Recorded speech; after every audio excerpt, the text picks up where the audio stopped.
Assalamualaikum warahmatullahi wabarakatuh. Perkenalkan, nama saya Tria Devitasari dengan NPM 112012312305. Saya di sini akan mempresentasikan mengenai mata kuliah manajemen rantai pasok yang kelompok 6 dengan anggota Nur Siti Hamidah, Tria Devitasari dan juga Irwansyah. Di sini untuk studi kasusnya kami mengambil perusahaan Jeko. Pertama adalah permasalahan umum dalam organisasi. Di sini kita ada 4 permasalahan umum, yaitu bagian warehouse, purchasing, kemudian bagian supplier dan juga customer. Untuk yang pertama, bagian warehouse terdiri dari bagian gudang dan juga pengadaan. Untuk bagian gudang, menerima catatan permintaan barang dari bagian produksi masih dicatat secara manual pada kertas sehingga rentan hilang dan rusak. Kemudian untuk bagian pengadaan, membuat list data pengadaan jangka panjang, bulanan, dan just in time menggunakan Microsoft Excel, dan untuk melaporkan kepada bagian pembeli agar tidak perlu datang ke ruangan, maka perlu menggunakan email atau alat komunikasi elektronik lain. Dan bagian pembelian perlu mendownload dokumen tersebut agar bisa dilihat. Proses ini memerlukan waktu yang cukup lama. Kemudian untuk yang kedua, bagian purchasing, menerima data pembelian barang dari bagian pengadaan, lalu menerima supplier, mencari supplier dan mencocokkan dengan anggaran yang ada. Setelah pembelian mendapat supplier yang cocok, maka bagian ini akan memberikan approval barang kepada bagian pengadaan dan gudang agar tidak terjadi kesalahan pembelian. Kemudian cara bagian pembelian ini masih mengirim data via email dan harus melihat barang satu-satu bila ada barang yang tidak terapprove. Yang selanjutnya adalah bagian supplier.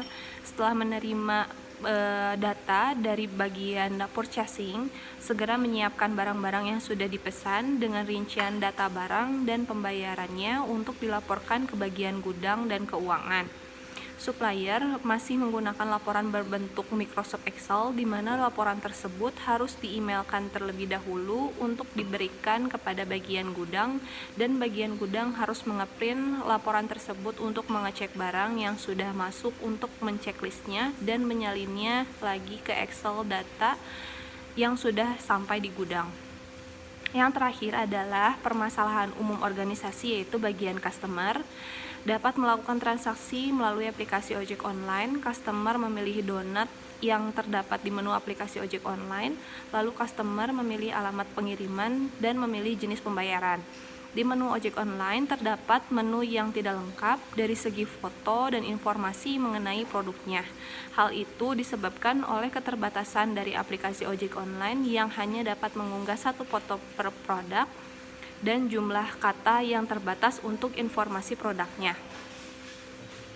Kemudian, permasalahan bagian customer. Di sini untuk bagian customer dapat melakukan transaksi melalui aplikasi ojek online.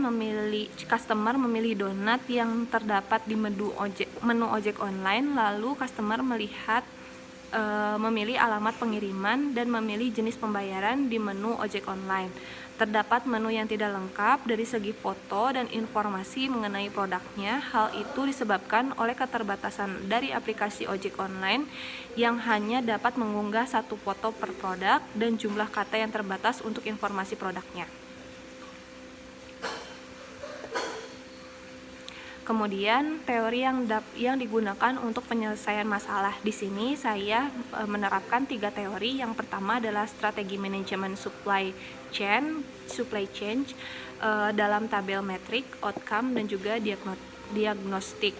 Kemudian yang kedua adalah acquire business, dan yang ketiga adalah add value. Untuk implikasi strategi manajemen supply chain dalam tabel metrik, outcome, dan diagnosis. Yang pertama, pada tabel metrik terdapat kepuasan pelanggan atau kualitas, waktu, biaya, aktiva, dan atau aset. Kemudian pada tabel outcome, kepuasan pelanggan yang didapat harus berupa pemenuhan pesanan, nilai dari kepuasan pelanggan, dan kualitas produk yang tentunya menambah nilai kepuasan. Selanjutnya, waktu yang dibutuhkannya selalu lebih awal. Biaya yang didapatkan harus total dari supply chain. Yang terakhir adalah aktiva asetnya, siklus tunai ke tunai. Pada tabel diagnostik, pengiriman dilakukan berdasarkan tanggal demi kepuasan pelanggan.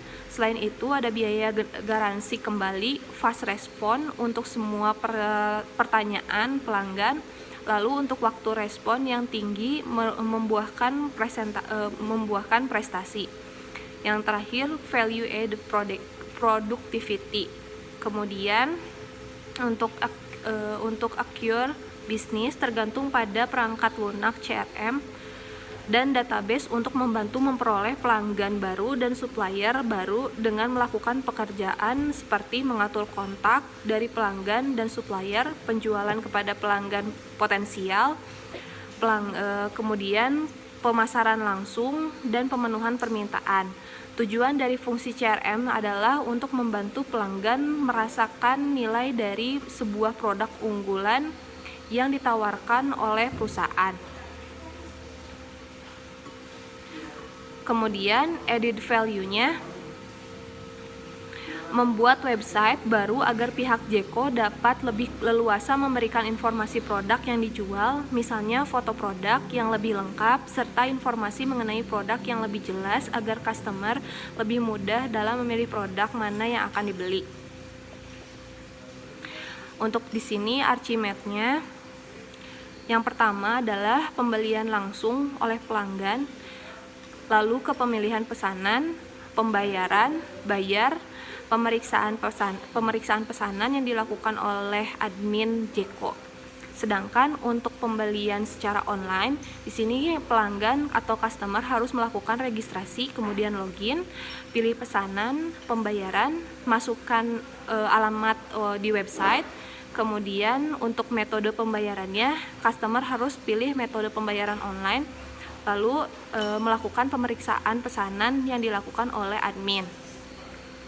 Selanjutnya, untuk layer aplikasinya, portal website yang dilakukan oleh PT Jeko, kemudian order produk yang dilakukan oleh customer, yang selanjutnya disimpan di komponen pemeriksaan barang. Untuk layer terakhir, yaitu layer teknologinya, database pelanggan akan disimpan, kemudian sistem software produk dan sistem software pesanan yang akan disatukan di jaringan. Jika jaringan tidak ada, maka ketiga database pelanggan ini tidak akan tersedia. Kemudian untuk relasi antar tabel back office dan front office adalah di sini pada archimedes di atas, bagian back office-nya adalah pada bagian pembelian online yang dilakukan customer, terutama pada pilih metode pembayaran, kemudian komponen pemeriksaan barang dan database pada layer database.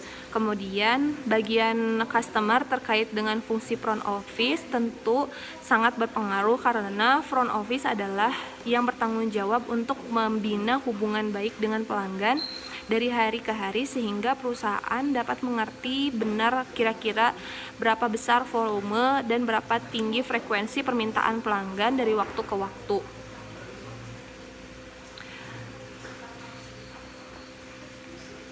Kemudian selanjutnya adalah teknologi yang digunakan sebagai intranet, extranet, dan juga internet.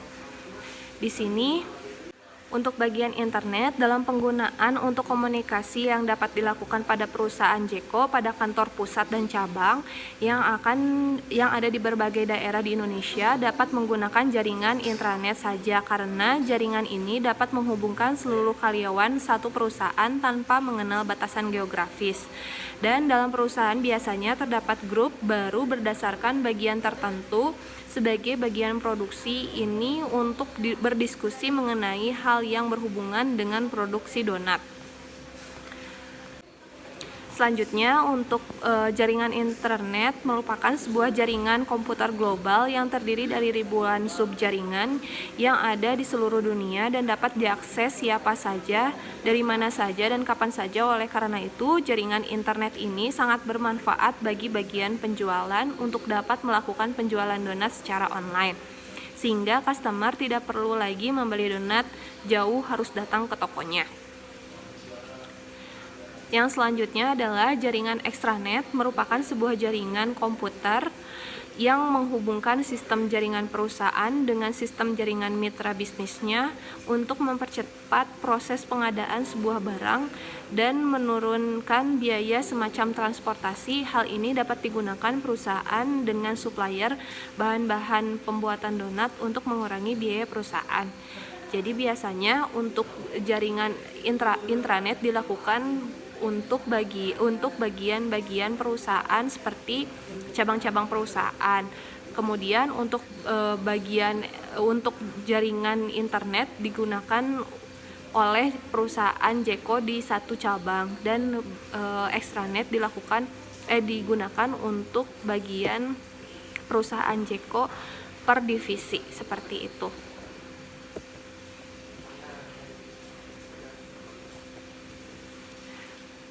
Sekian presentasi yang saya sampaikan. Mohon maaf apabila terdapat kesalahan. Wassalamualaikum warahmatullahi wabarakatuh.